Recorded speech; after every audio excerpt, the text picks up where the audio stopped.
Hello everyone, स्वागत है आप सभी का दिया एकेडमी के ऑनलाइन प्लेटफॉर्म पर। मेरा नाम है प्रचेता गुप्ता और आज हम फोटोसिंथेसिस का जो हमारा पुराना लेक्चर चल रहा था उसे ही आगे कंटिन्यू करने जा रहे हैं। तो लास्ट टाइम पे आपने पढ़ा था फोटोसिंथेसिस में, जब से स्टार्टिंग से हमने आपको पढ़ाया, ये बताया था कि फोटोसिंथेसिस क्या होती है, what are the events of the photosynthesis, और उसके बाद फोटोसिंथेसिस में आपके क्या क्या रॉ मटेरियल्स यूज होते हैं। उसके अलावा आपको मैकेनिज्म ऑफ फोटोसिंथेसिस बता रहे थे, जिसमें हमने आपको दो तरह के रिएक्शंस बताई थी। एक लाइट डिपेंडेंट रिएक्शन या फिर लाइट डिपेंडेंट फेज, दूसरा होता है लाइट इंडिपेंडेंट फेज। तो चलिए एक छोटा सा क्विक रिवीजन कर लेते हैं, जिससे आपको दोनों चीजों को कनेक्ट करने में थोड़ा सा आसानी होगी। ठीक है, देखिए हमने आपको बताया था, let's take a blank page. देखिए आपको लास्ट टाइम भी ये चीज बताई थी कि जो फोटोसिंथेसिस होती है इसमें दो तरह के फेजेस होते हैं। एक होता है आपका व्हाट, लाइट डिपेंडेंट, और दूसरा होता है लाइट इंडिपेंडेंट। इसी लाइट इंडिपेंडेंट फेज को ही आपने बोला था क्या, डार्क रिएक्शन। ठीक है, इसे ही आपने डार्क रिएक्शन बोला था। और ध्यान रखिएगा, डार्क रिएक्शन हमने बोला जरूर था, लेकिन इसका डार्क से कोई भी लेना देना नहीं होता है। ध्यान रखिएगा, this is light independent phase, ये डायरेक्टली लाइट पे डिपेंडेंट नहीं होती है। तो आपको याद है किस पे डिपेंडेंट होती है? It is dependent on the product of the light reaction. हमने लाइट रिएक्शन में क्या क्या चीजें पढ़ी थी? हमने लाइट रिएक्शन में पढ़ा था कि यहाँ पे जो क्लोरोफिल मॉलिक्यूल होता है वो सनलाइट को एब्जॉर्ब करता है। ठीक है, हमारे मुस्कुराते हुए सन हो गए, ये सनलाइट को एब्जॉर्ब करता है इस फेज में। ठीक है, यहाँ से क्या होता है और क्या होता है, साथ में जो वाटर मॉलिक्यूल होते हैं उसकी फोटोलिसिस होती है। फोटो मतलब लाइट, लिसिस का मतलब break down. Photolysis of water होता है। आपको इवेंट्स याद आ रहे हैं? आपको इवेंट्स याद आने चाहिए। पहला फोटोसिंथेसिस का इवेंट क्या था? Absorption of sunlight via chlorophyll. दूसरा इवेंट क्या था? Conversion of light energy into chemical energy and photolysis of water या फिर break down of water and the release of oxygen. याद आ रहा है? ये दो स्टेप आपने देखे थे। इस इवेंट्स ऑफ फोटोसिंथेसिस में जो थर्ड इवेंट बचा हुआ था वो आप यहाँ देखेंगे। दो इवेंट आपने अपने लाइट डिपेंडेंट रिएक्शन में देखे हैं। ठीक, अब देखिए इसके अलावा आपने यहाँ पे ये चीज देखी थी कि यहीं पे ATP प्लस NADPH, इन दोनों का ही फॉर्मेशन होता है। और यही क्या होता है, आपका यूज होता है किसमें? लाइट इंडिपेंडेंट रिएक्शन में या फिर डार्क रिएक्शन में। ये बात समझ आई? चलिए ये बेसिक्स आपको बता दिया कि आपकी लाइट रिएक्शन क्या थी, एक क्विक रिवीजन दिया है। अब चलिए स्टार्ट करते हैं, आपका लाइट इंडिपेंडेंट रिएक्शन या फिर डार्क रिएक्शन क्या होती है। आइए वापस आते हैं। देखिए लाइट इंडिपेंडेंट रिएक्शन या फिर लाइट इंडिपेंडेंट फेज या फिर इसे बोलते हैं डार्क रिएक्शन या बोलते हैं बायोसिंथेटिक फेज। बायोसिंथेटिक फेज इसलिए बोलते हैं क्योंकि यहीं पे ये एक्चुअल फेज है जहां पे आपका फॉर्मेशन हो रहा है किसका? कार्बोहाइड्रेट का, या फिर जिस फॉर्म में फॉर्म होता है वो ग्लूकोज का। ठीक है, सिंथेसिस हो रही है, फॉर्मेशन हो रहा है, that is why it is called as what, biosynthesis phase. देखिए क्या चीजें होती है यहाँ पे। सबसे पहला है the dark reaction is also called as light independent reaction, या फिर आप बोल सकते हैं the light independent reaction is also called as the dark reaction. ठीक है, दोनों ही वाइस वर्सा है, दोनों ही ठीक है। Because it does not require light energy to start and occur simultaneously with the light reaction. याद करिए आपको बताया था, इसको लाइट एनर्जी नहीं चाहिए होती स्टार्ट होने के लिए, इसे क्या चाहिए होते हैं? The product of the light reaction. ठीक है, तो यहाँ पे क्या देख सकते हो, मान लो सुबह के 10 बजे लाइट रिएक्शन स्टार्ट होती है, लाइट फेज स्टार्ट होता है, लाइट डिपेंडेंट फेज स्टार्ट होता है, और 10:10 पे लाइट रिएक्शन के आपके प्रोडक्ट फॉर्म हो जाते हैं, विच वर ATP एंड NADPH। तो 10:10 पे जैसे ही ये प्रोडक्ट फॉर्म हो जाते हैं वैसे ही आपकी डार्क रिएक्शन स्टार्ट हो जाएगी। डार्क रिएक्शन का डार्क से कोई लेना देना नहीं होता। It is dependent on the product of the light reaction, चाहे वो लाइट हो चाहे ना हो। लाइट रिएक्शन के जैसे ही प्रोडक्ट बनेंगे वैसे ही डार्क रिएक्शन आपकी स्टार्ट हो जाएगी। ठीक है, आगे देखिए क्या है। नेक्स्ट देखिए, takes place in the stroma of the chloroplast. क्या स्ट्रोमा का स्ट्रक्चर, क्या क्लोरोप्लास्ट का स्ट्रक्चर याद है? कुछ ऐसा लेंस शेप का होता है, डबल मेम्ब्रेनस सेल ऑर्गेनेल होता है। यहाँ पे आपके क्वाइन के फाइल जैसा स्ट्रक्चर होता है, क्वाइन के सैक्स होते हैं। ठीक, ये आपस में इंटर कनेक्टेड होते हैं। इसको बोला था आपने ग्रेना, और ये जो पूरा पार्ट था this was called as stroma. ठीक है, this was called as stroma. देखिए, ठीक है। अब ये जो लाइट रिएक्शन देखा था वो होता है इस ग्रेना के इस सिंगल स्ट्रक्चर थैलाकोइड में, और जो डार्क रिएक्शन होता है वो कहाँ होता है? आपके इस स्पेस में, which is called as stroma. अब आगे देखिए, it is also known as Calvin cycle. Calvin cycle बोलते हैं इसे, क्यों? क्योंकि it was discovered by a scientist called as Melvin Kelvin. So in the honor of this person, on the honor of this Melvin Kelvin, this dark reaction is also called as what? Kelvin cycle. ठीक है, next देखिए क्या है। Addition of carbon dioxide to RuBP, full form याद रखिएगा, RuBP, रिबुलोस bis phosphate. ठीक है, RuBP is रिबुलोस bis phosphate. Carbon dioxide add होता है इस RuBP में इन द प्रेजेंस ऑफ क्या? In the presence of the Rubisco. This is the most abundant enzyme. ठीक है, ध्यान रखिएगा, रुबिस्को जिसका फुल फॉर्म होता है ribulose bis phosphate carboxylase oxygenase. देखिए, ribulose bis phosphate carboxylase oxygenase, ये एक एंजाइम है। ठीक, और डार्क रिएक्शन आपका स्टार्ट हो रहा है, ये चीज इंडिकेट कब होती है? इसको इंडिकेट कौन करता है, इसको कौन बताता है? जब ये कार्बन डाइऑक्साइड ऐड हो जाता है इस रुबिस्को से, आई मीन RuBP से, राइबोलोस बिसफॉस्फेट से, in the presence of this Rubisco enzyme. ठीक है, इतनी बात क्लियर हुई?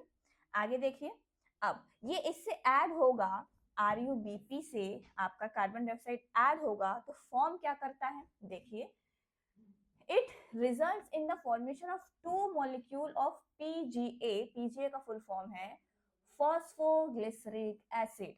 ठीक, देखो, कार्बन डाइऑक्साइड आपका RuBP से मिला और ये रिएक्शन कैटेलाइज होता है किससे? कलर चेंज करके लिख दें भाई। ये reaction, this reaction is catalysed by an enzyme called as rubisco. ठीक है, इससे क्या होता है? ये एक 3 कार्बन कंपाउंड है, इसके 2 मॉलिक्यूल का फॉर्मेशन होता है। भाई RuBP बता दें, it is a 4 carbon compound. Carbon dioxide में सिंगल कार्बन है, टोटल नंबर ऑफ कार्बन आपके 6 हो गए। Phosphoglyceric acid is a 3 carbon compound, जिसकी वजह से इसके 2 मॉलिक्यूल का फॉर्मेशन होता है। ठीक है, अब क्या होगा?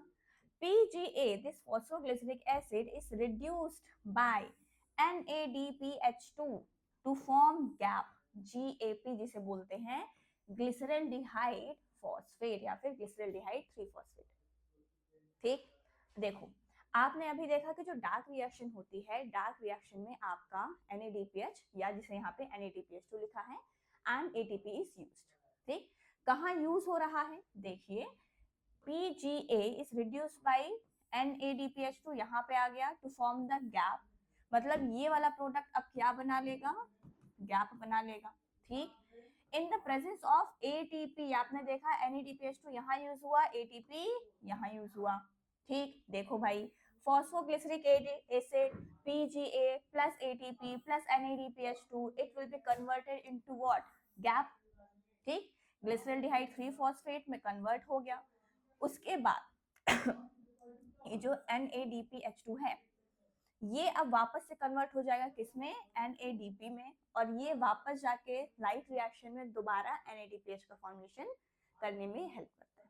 ठीक, ठीक इसी तरह से ये जो ATP है, एडिनोसिन ट्राइफॉस्फेट है, energy currency of the cell है, it will be converted into adenosine diphosphate plus inorganic phosphate.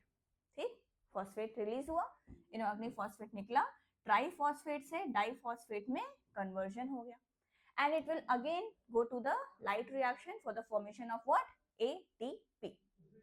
ठीक है, चलिए देखें next, a part of the gap। अब ध्यान दीजिएगा, ये जो लास्ट में आपका एक गैप बना है, ठीक है, परेशान मत होइए कि बहुत ज्यादा नाम आ रहे हैं, बहुत ज्यादा डिफिकल्ट है, ऐसा कुछ नहीं है, 2 से 3 बार आप पढ़ेंगे, आपको चीजें याद हो जाएंगी, समझ में आ जाएगा। अभी एक बार हम दोबारा कंसाइज मैनर में आपको at the end of the topic दोबारा से चीजें बताएंगे। ठीक है, देखिए क्या हुआ, a part of the gap, ये जो गैप फॉर्म हुआ था इसका एक part is change into the DHAP, ढैप बोलते हैं जिसे, ढैप बोलिए या फिर डाई हाइड्रोक्सी एसीटोन फॉस्फेट। ठीक है, this is converted, a part of the gap is converted into what? Di hydroxy acetone phosphate. ठीक है, नाउ द टू कंडेंसेस, मतलब आपका गैप जो है और DHAP ढैप जो है, it condenses to form the glucose, यही तो आपको बनाना था। याद करिए, इवेंट्स ऑफ फोटोसिंथेसिस का थर्ड इवेंट क्या था? Reduction of carbon dioxide into carbohydrate. और आपने कैसे किया? कार्बन डाइऑक्साइड में RUBP था, this reaction was catalysed by what? बोलिए, रुबिस्को। और क्या फॉर्म हो गया था यहाँ से? 2PGA। ठीक, this PGA was converted into gap, a part of the gap was converted into DAP। ठीक है, और इसके बाद क्या होता है, इन ये दोनों ही क्या करते हैं, अल्टीमेटली आके क्या फॉर्म कर लेते हैं? ग्लूकोज फॉर्म हो गया। ग्लूकोज कार्बन डाइऑक्साइड से चले थे, ग्लूकोज पे आके रुक गए। हमें तो भाई यही बनाना था, ग्लूकोज बनाना था। देखिए, अब RUBP is regenerated during the reaction. भाई देखिए, हमको सिर्फ एक ही मॉलिक्यूल ऑफ ग्लूकोज थोड़ी बनाना है, हमको तो और भी मॉलिक्यूल ऑफ ग्लूकोज बनाने हैं। अब उसके लिए क्या होगा, जितने मॉलिक्यूल ऑफ ग्लूकोज बनाने हैं आपको उतना कार्बन डाइऑक्साइड चाहिए होगा ना, क्योंकि in the process of the photosynthesis carbon dioxide is reduced into glucose, तो ग्लूकोज के फॉर्मेशन के लिए CO2 चाहिए।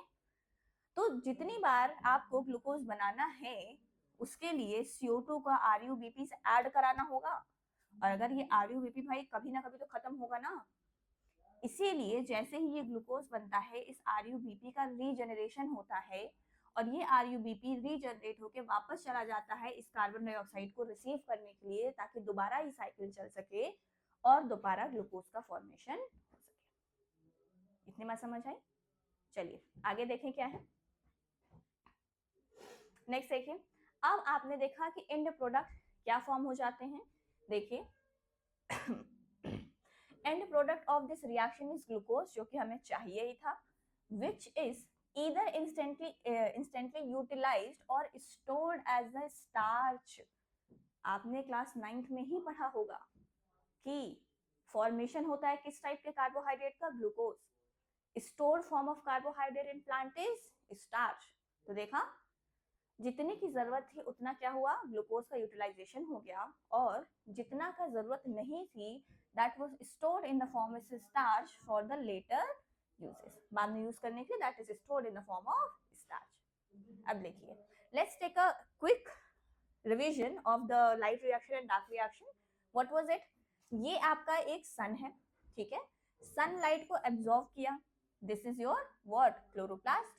sunlight was absorbed by the grana, grana में the chloroplast present in the grana या फिर chlorophyll present in the grana, और भी स्पेसिफिकली बात करें तो thylakoid में, तो sunlight was absorbed by the chlorophyll molecule present in the thylakoid for the starting of the light reaction। यहाँ light reaction start हुई है, ठीक है, water जो है इसकी photolysis of water हुआ है and the release of oxygen। ठीक, in the process of the light reaction what was formed? The end product of the light reaction was ATP and NADPH, and this ATP and NADPH was the primary need for the starting of what? Dark reaction, which was also called as light independent reaction, or it was also called as Kelvin cycle।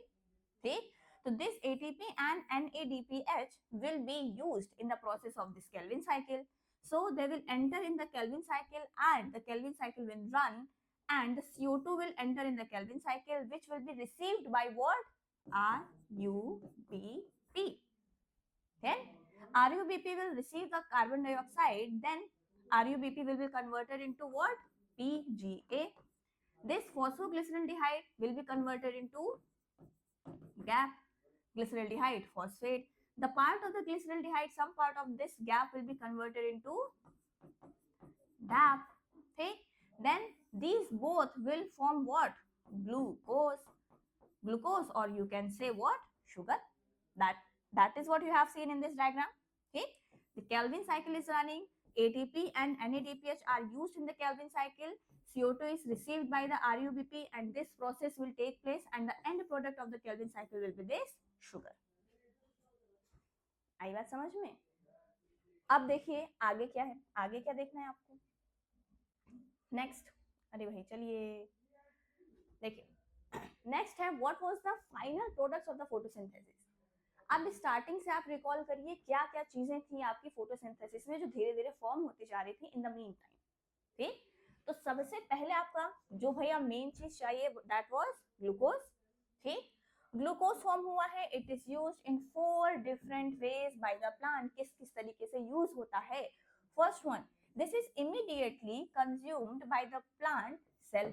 ठीक, अगर हमें energy चाहिए, instantly हमें कुछ energy चाहिए, leaf का formation करना है, ट्रांसपोर्ट ऑफ फूड करना है, ट्रांसपोर्ट ऑफ वाटर करना है, कुछ भी करना है, किसी भी नीड के लिए हमें अगर इंस्टेंट एनर्जी चाहिए तो that glucose will be instantly utilised by the plants, right?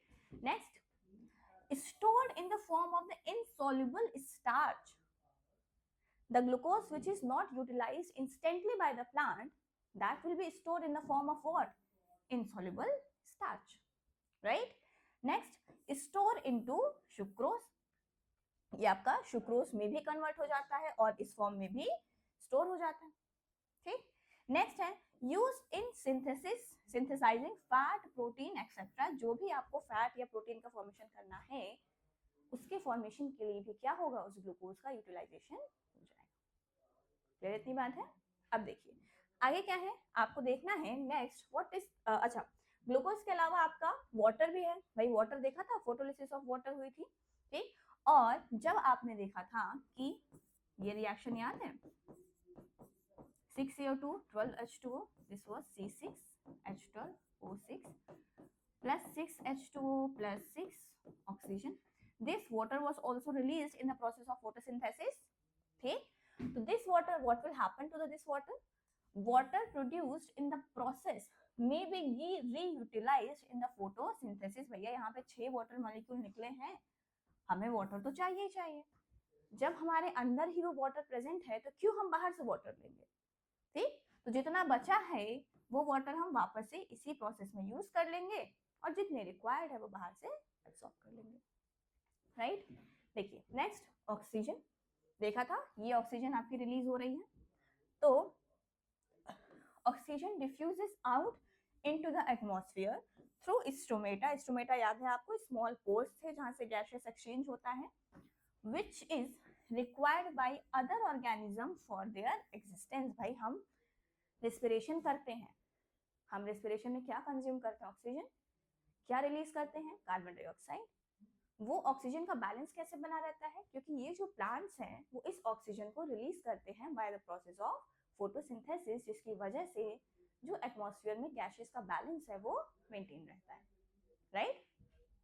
चलिए next, some of the oxygen may be used in respiration in the leaf cell called as photorespiration। भैया प्लांट भी तो रेस्पिरेशन करेंगे, तो कुछ oxygen तो प्लांट जो है रेस्पिरेशन के लिए यूज कर लेते हैं, लेकिन कभी कभी ऐसा होता है कि एक प्रोसेस चलती है जिसका नाम है photorespiration. It is also called as C2 cycle. इसके रीजन है क्योंकि the first product form is a 2 carbon compound and ये एक वेस्टफुल प्रोसेस है, इससे आपको फायदा नहीं होता है कोई भी। तो photo respiration is basically not a good process, but steel plant में ये मैकेनिज्म होती है C3 प्लांट्स में कि आपकी फोटो रेस्पिरेशन की प्रोसेस भी होती है। ठीक है, अब पूछेंगे यहाँ होता क्या है, तो बहुत ही डिटेल्ड बात है, लेकिन स्टिल छोटा सा बता दें आपको। जो अभी आपने RUBP देखा था जब डार्क रिएक्शन स्टार्ट हो रही थी, राइट? डार्क रिएक्शन स्टार्ट होते समय जब आपने RUBP को देखा था कि वो कार्बन डाइऑक्साइड के साथ कंबाइन कर रहा था, अगर फोटो रेस्पिरेशन की प्रोसेस होती है ना, तो यहाँ पे RUBP जो है वो ऑक्सीजन के साथ कंबाइन कर जाता है और ये कुछ टॉक्सिक प्रोडक्ट का फॉर्मेशन करता है, ठीक है। तो this is a wasteful process जो कि नहीं होनी चाहिए, लेकिन कुछ प्लांट्स में प्रोसेस होती है, राइट। नेक्स्ट देखते हैं क्या है। देखिए नेक्स्ट है आपका what is the significance of photosynthesis. हालांकि अभी तक में आपको समझ में आ गया होगा कि why this photosynthesis is necessary, पर फिर भी देख लेते हैं।